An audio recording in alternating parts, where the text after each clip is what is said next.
Hello, I'm Delusion Dispeller. It's a beautiful day out, overcast but bright. Good day to try to film, although I'm going to be kind of squinty unless I turn a little bit. I'll try that. That might look a little bit better. Okay. I've been asked to make a video about how to recover after you've been abused by a narcissist.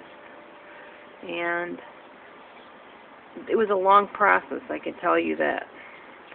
I was put through a situation or many situations of double binds, bait and switch, power posturing, a lot of lies, a lot of mockery, being put down, being devalued. I went through the typical cycle that the narcissists put you through. You know, they woo you, they promise you the sun, moon, and stars.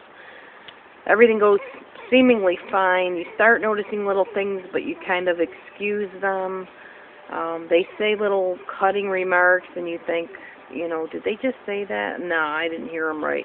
And you just kind of ignore it, and then it continues, and it becomes more and more and more as time goes on, because a narcissist is trying to keep up a facade, and a person can only be fake for so long, and then it finally gets to them where they have to, you know, start letting their true insides show on the outside.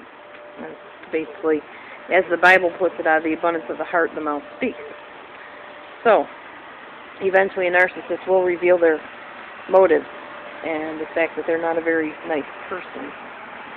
Well, when I got home from the place where I was narcissistically abused for 5 weeks straight, I was very disillusioned. I was shocked. This was a person I was supposed to be in ministry with, travel with, in a missionary-type position. Somebody that I thought was my best friend, that would never betray me, never hurt me, never be mean to me. And she did all of those things and more. I had my 10-year-old daughter waiting for me to get home, and she came out to greet me, and basically I fell into her arms sobbing, saying it was so bad, it was the worst thing that ever happened to me. I just can't believe that it's over, and I can't believe that she was like that, and you're just very disillusioned. It's like you're coming into another planet or something. You just can't believe somebody could do and, you know, the things that they did and say the things that they did. So you're kind of left feeling almost like an empty shell, and honestly, that's kind of how I felt, to be honest with you. It's just like you feel, who am I? What am I? You know, you spend all this time trying to please this person and be who they want you to be, to the point where you forget who you were. Maybe if you were narcissistically abused in childhood and right after that you met a narcissist, you never really formed an inner core of who you are. In my case, I did form an inner core of who I was. I was raised as a Catholic, in a Catholic household. I had morals, I had values. From there, I got married and started going to the Christian church and had my values and beliefs through that. And this person was a minister, so she retaught me the Bible her way. So it was so bad that I couldn't even pick up a Bible and read it.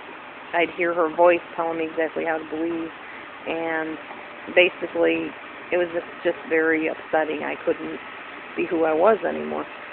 So the majority of the time that I was healing was spent kind of what I call reclaiming myself. I literally had to sit with second hand on my watch, second by second, minute by minute, every 5 minutes, however long it took, and tell myself, you can get through this next minute. You can get through this next second. You can get through the next 5 minutes. And I just would build from there. You can get through the next 10 minutes. Because I would wake up the next morning just not really knowing what my favorite color was, what I liked to do. I forgot who I was, literally. Narcissists steal your identity, and that's not an understatement. They take the very core of who you are and turn it into what they want, and then resent you when you become what they want, what they thought they wanted.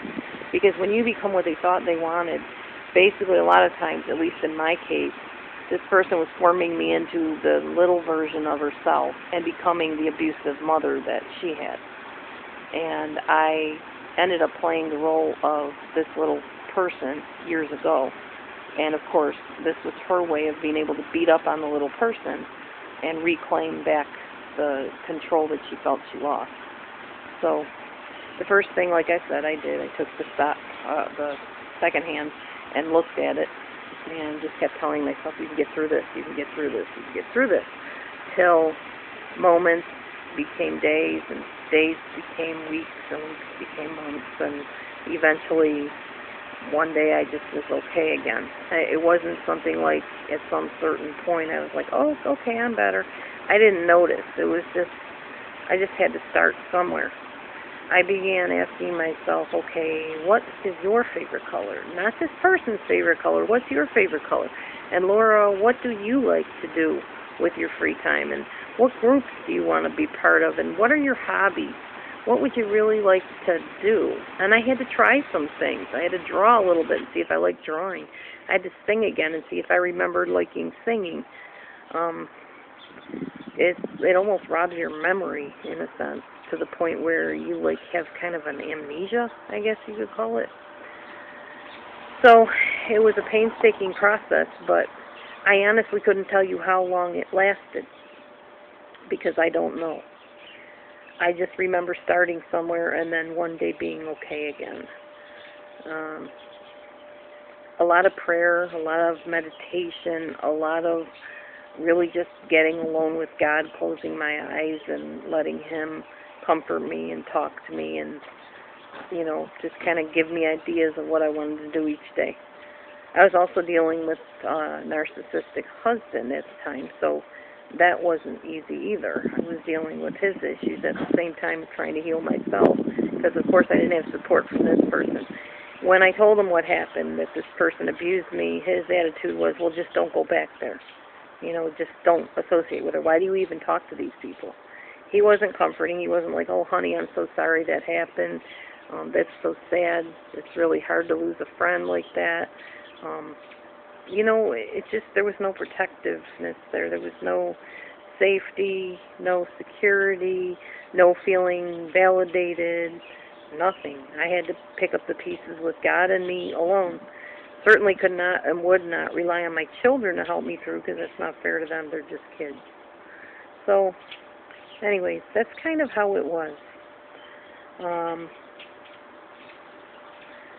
Like I said, it's just a process, and everybody's process might be a little bit different, but the basic thing is you need to take care of yourself. You need to reclaim who you were. You need to also go to a counselor if you need to, and usually you do after they're done abusing you, because you need to find out, you know, what is it in you that keeps drawing these people towards you and victimizing you. So go to a counselor. Get on medicine. I did that for a while. About 9 months I was on an anticonvulsant to quiet the voices in my head. No, I'm not schizophrenic. No, I was not schizophrenic, but I was definitely experiencing a lot of turmoil and confusion as a result of all the abuse and stuff that I went through. So I got on Topamax for 9 months. I was on Cymbalta and Lexapro. And there was one other one that for some reason I cannot remember the name of it. I wasn't on any of those very long. The Topamax was the longest with the 9 months. The other ones were like over a period of 3 months, the different medicines. What happened was, the way I would describe it is when I got on the Topamax, it was like there were 10 record players playing all at the same time, and somebody shut off 8 of them, and I could only hear 2 at a time. That's how I would describe my experience on the Topamax. It's a wonderful, wonderful drug if you have trouble with lots of voices going on all at the same time. Finally, after 9 months, well, 12 months actually, including the antidepressants, I went off of the Topamax. I went off all the meds. I'm no longer on medicine. My diagnosis, if you want to know, is cyclothymic and ADHD.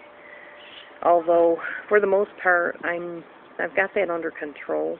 I do have some impulsive things that I've done in life, decisions I've made without thinking during manic phases, but I'm not like extremely bipolar. I'm not like way, way up there or way, way down there where I'm extremely depressed and suicidal, or I'm extremely elated and spending money and doing all kinds of crazy things.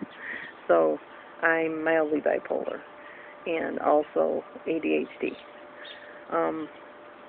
I guess one of my ways of coping with life has been to make these videos.